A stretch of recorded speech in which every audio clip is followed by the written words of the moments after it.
Welcome to current affairs light YouTube channel. ఇవాళ మన క్లాస్లో రీసెంట్గా జరిగినటువంటి కరెంట్ అఫైర్స్లో ఇంపార్టెంట్ కాన్సెప్ట్ నేర్చుకుందామండి. మీకు కనుక మా ఛానల్లో ఉన్నటువంటి వీడియోస్ అండ్ ఎక్స్ప్లెనేషన్ నచ్చినట్లయితే మా ఛానల్ లైక్ చేయండి, షేర్ చేయండి అండ్ సబ్స్క్రైబ్ చేయండి. Welcome to current affairs light YouTube channel. ఇవాళ మన కాన్సెప్ట్ వచ్చేసి atomic clocks. So atomic clocks అనేవి ఎందుకోసం వాడతారు అండ్ వాటి యొక్క ఇంపార్టెన్స్ ఏంటి అండ్ అటామిక్ క్లాక్స్ని ఎటువంటి విషయాల్లో వాడతావు, ఇది కూడా మనకి ఇంపార్టెంట్ అనమాట. అటామిక్ క్లాక్స్ ఏవైతే ఉన్నాయో వాటిని టైం క్యాలిక్యులేషన్లో యాక్యురేట్గా ఉండటానికి ఉపయోగిస్తారనమాట. సో చాలా విషయాల్లో టైం క్యాలిక్యులేషన్ అనేది చాలా బెటర్గా ఉండాలి. సో ఎంత యాక్యురేట్గా ఉండాలంటే మనం నార్మల్గా వాడేటువంటి ఏవైతే నార్మల్ గడియారాలు ఉంటాయో అవి ఎంతో కొంత లేట్గా వెళ్ళడము, ఫాస్ట్గా వెళ్ళడము, లేదా బయట వెదర్ కండిషన్స్కి చేంజ్ అవ్వడము అలా జరుగుతుంటుంది. కానీ ఏవైతే అటామిక్ క్లాక్స్ ఉన్నాయో అవి చాలా ఎక్కువ యాక్యురేట్గా ఉంటాయి అన్నమాట. టైం అనేది ఖచ్చితత్వంతో ఇవ్వడానికి అటామిక్ క్లాక్స్ అని ఉపయోగిస్తుంటారు. అండ్ అటామిక్ క్లాక్స్ కన్నా కూడా బెటర్గా ఉండేవి కూడా ఉన్నాయి. అండ్ ఏవి బెటర్ అటామిక్ క్లాక్స్ కన్నా అండ్ ఈ కాన్సెప్ట్ కూడా మనకి ఎగ్జామ్ పాయింట్ ఆఫ్ వ్యూలో ఇంపార్టెంట్. అండ్ అటామిక్ క్లాక్స్ అనేవి ఏవైతే ఉన్నాయో వాటిల్లో టైంని క్యాల్కులేట్ చేసే విషయంలో అటామిక్ వైబ్రేషన్స్ అనేవి ఉపయోగిస్తారు. సో ఈ పరమాణు వైబ్రేషన్స్ ఏవైతే ఉన్నాయో వాటి ద్వారా ఏంటంటే టైంని క్యాల్కులేట్ చేయడము చాలా యాక్యురేట్గా ఉంటుంది, డిస్టర్బెన్స్ అనేది ఉండదు అనమాట.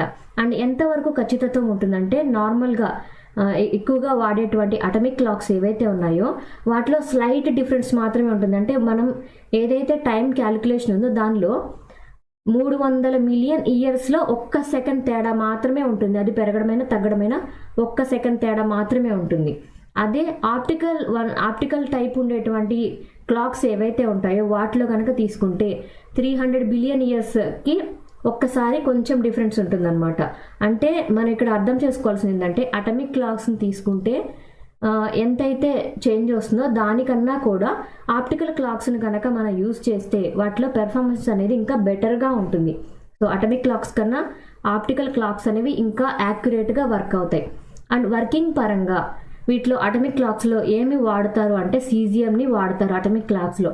ఎందుకోసం అంటే ఇక్కడ మనం వాడేటువంటి అటామిక్ ఆసిలేషన్స్ ఏవైతే ఉన్నాయో అవి 1 సెకండ్ టైంని వెళ్ళాలి అంటే 1 సెకండ్ క్యాలిక్యులేట్ అవ్వాలి అంటే ఇక్కడ ఇంత నెంబర్లో ఉన్నటువంటి అటామిక్ ఆసిలేషన్స్ అనేవి కంప్లీట్ అవ్వాలి. అంటే 1 సెకండ్ టైంలో ఇన్ని ఆసిలేషన్స్కి కంప్లీట్ చేయగలిగేటువంటి కెపాసిటీ అనేది సీజియం అటామిక్ క్లాక్స్కి ఉంటుందన్నమాట.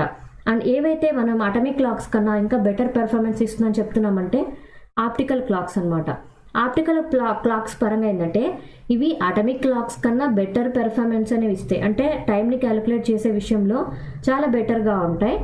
అండ్ ఇవి ఏ విధంగా పనిచేయడం జరుగుతుందంటే అవి లేజర్స్ లైట్ని ఉపయోగిస్తాయి అన్నమాట వాటి టైం క్యాలిక్యులేషన్ విషయంలో. అండ్ దాంతోపాటు హై ఫ్రీక్వెన్సీస్ దగ్గర ఆప్టికల్ క్లాక్స్ అనేవి వర్క్ చేయడం జరుగుతుంది. అండ్ వీటిలో ఏది యూస్ చేస్తారు అంటే మనకి ఇక్కడ అటామిక్ క్లాక్స్ పరంగా సీజియం మెటీరియల్ని యూస్ చేసినప్పుడు ఇక్కడ ఆప్టికల్ క్లాక్స్ పరంగా స్ట్రాన్షియం అనేది యూస్ చేయడం జరుగుతుంది. స్ట్రాన్షియం వల్ల ఏంటంటే ఇంకొక యూసేజ్ ఆసిలేషన్స్ అనేవి చాలా ఎక్కువగా ఉంటాయి. ఆసిలేషన్స్ అంటే ఇక్కడ వైబ్రేషన్స్ ఏవైతే అవసరమో అటామిక్ క్లాక్స్ పరంగా అవి చాలా ఎక్కువగా ఉంటాయి అన్నమాట. సీజియం కన్నా కూడా స్ట్రాన్షియంలో ఆసిలేషన్స్ అండ్ వైబ్రేషన్స్ అనేవి ఎక్కువగా ఉండటం వల్ల సెకండ్స్ని క్యాలిక్యులేట్ చేసే విషయంలో కూడా చాలా యాక్యురేట్గా మనకి డేటా అనేది రిలీజ్ అవుతుంది.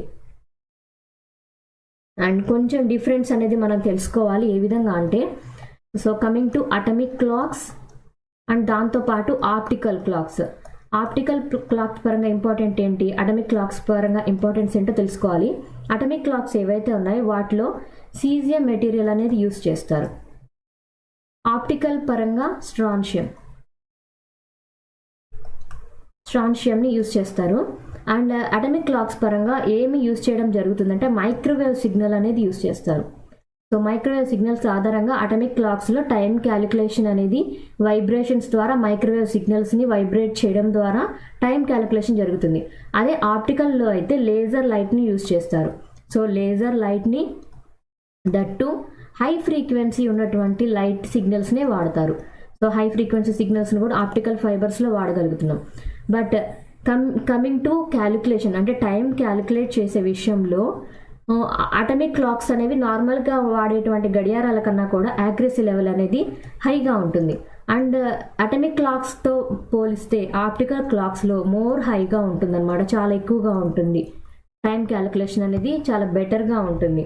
అండ్ ఈ యొక్క రెండింటి పరంగా అటమిక్ క్లాక్స్లో ఉన్నటువంటి మంచి విషయాలు ఏవైతే ఉన్నాయో వాటిని, అండ్ ఆప్టికల్ క్లాక్స్లో ఉన్నటువంటి బెటర్ విషయాలు ఏవైతే ఉన్నాయో వాటిని రెండింటినీ కూడా మిక్స్ చేసి మనకి చాలా రంగాల్లో ఉపయోగిస్తూ ఉంటారు. ఫర్ ఎగ్జాంపుల్ ఈ యొక్క కాంబినేషన్ ఏదైతే ఉందో వాటిని ఎందుకోసం వాడతారంటే, స్పేస్ ఎక్స్ప్లోరేషన్లో టైం క్యాలిక్యులేట్ చేయాలన్నప్పుడు నార్మల్ గడియారాల కన్నా కూడా గురుత్వాకర్షణ ప్రభావం అనేది ఎక్కువగా పడకుండా ఉండేటువంటి అటమిక్ అండ్ ఆప్టికల్ కమ్యూనికేషన్తో కూడినటువంటి ఏవైతే టైం క్యాలిక్యులేటింగ్ మిషన్స్ ఉంటాయో వాటిని టైం క్యాలిక్యులేషన్ చేయడానికి స్పేస్ ఎక్స్ప్లోరేషన్ పరంగా యూస్ చేస్తూ ఉంటారు. అండ్ దాంతోపాటు ఇంకా కొన్ని చోట్ల అనమాట, లైక్ జీపీఎస్లో, సో జీపీఎస్ పొజిషన్స్ క్యాల్కులేట్ చేసే విషయంలో కూడా అటమిక్ క్లాక్స్ని యూస్ చేయడం జరుగుతుంది. అండ్ దాంతోపాటు స్పేస్ నావిగేషన్, టెలికమ్యూనికేషన్ రంగంలో కూడా ఇటువంటివే యూస్ చేస్తారనమాట. మనకి అటమిక్ క్లాక్స్ యొక్క ఇంపార్టెన్స్కైనా ఆప్టికల్ క్లాక్స్ యొక్క ఇంపార్టెన్స్కైనా ఎక్కడ యూస్ చేస్తారు అనే పాయింట్ వస్తే ఇలా అన్నీ కూడా కంబైన్డ్గా రాయొచ్చు. అండ్ సింక్రనైజింగ్ చేయడానికి, సో సింక్రనైజింగ్ చేయడం అంటే రెండు వ్యవస్థల్ని కలిపే టైం కనుక కరెక్ట్గా ఉండగలిగితే దాని పెర్ఫార్మెన్స్ అనేది కరెక్ట్గా ఉంటుంది. అలాంటి సింక్రనైజింగ్ చేసేటువంటి అంశాల్లో ఎస్పెషల్లీ మన రేడియో యాక్టివిటీ వర్క్ చేసేటప్పుడు, న్యూక్లియర్ డివైస్ తోటి వర్క్ చేసేటప్పుడు మనకి సింక్రనైజేషన్ అనేది చాలా ఇంపార్టెంట్ అనమాట. ఎందుకంటే 1 మిల్లీ-సెకండ్ డిఫరెన్స్లో కూడా అక్కడ మనకి సింక్రనైజేషన్ ప్రాసెస్లో కనుక చిన్న తేడా వస్తే చాలా పెద్ద ప్రమాదాలు కూడా జరుగుతాయి. సో అలాంటి రేడియో యాక్టివ్ ఎలిమెంట్స్ తోటి వర్క్ చేసే టైంలో సింక్రనైజింగ్ చేయడానికి, టైం క్యాలిక్యులేషన్ చేయడానికి అటమిక్ క్లాక్స్, ఆప్టికల్ క్లాక్స్ అనేవి ఎక్కువగా వాడుతూ ఉంటారు. అండ్ గ్రావిటేషనల్ వాల్యూస్ని కనుక మన వేవ్స్ కనుక క్యాలిక్యులేట్ చేయాల్సి వస్తే గ్రావిటేషనల్ వేవ్స్ని క్యాలిక్యులేట్ చేయడానికి కూడా మనం ఎక్కువ శాతం అటమిక్ క్లాక్స్ అనేవి వాడుతూ ఉంటాం. సో గ్రావిటేషనల్ వేవ్స్ని క్యాలిక్యులేట్ చేయడానికి కూడా అటమిక్ క్లాక్స్ని వాడుతుంటాం. ఎస్పెషల్లీ ఇప్పుడు atomic clocks and optical clocks రెండింటిని తీసుకున్నప్పుడు ఏమవుతుందంటే వాటి పెర్ఫార్మెన్స్ అనేది చాలా బెటర్గా ఉంటుంది. అంటే టైం క్యాలిక్యులేషన్ విషయంలో అవి ఇంకా బాగా పనిచేయడానికి ఉపయోగపడుతుంది అనమాట. అందుకోసమే అటమిక్ క్లాక్స్ కన్నా ఆప్టికల్ క్లాక్స్ బెటర్. రెండింటిని కంబైన్ చేసి కనుక టైం క్యాలిక్యులేటింగ్ చేయడానికి స్పేస్ ఎక్స్ప్లోరేషన్ పరంగా కానీ ఏదైనా అంశాల్లో మనం ఉపయోగిస్తే టైం క్యాలిక్యులేషన్ అనేది చాలా ఖచ్చితత్వంతో ఉంటుంది. Thank you for watching my video. మీకు కనుక నా వీడియో ఎక్స్ప్లెనేషన్ నచ్చినట్లయితే నా వీడియోస్ లైక్ చేయండి, షేర్ చేయండి అండ్ సబ్స్క్రైబ్ చేయండి. మీకు నా వీడియోస్ ఏ విధంగా అనిపిస్తున్నాయో నాకు కామెంట్ సెక్షన్లో తెలియజేయండి. Thank you for watching my video. Thank you.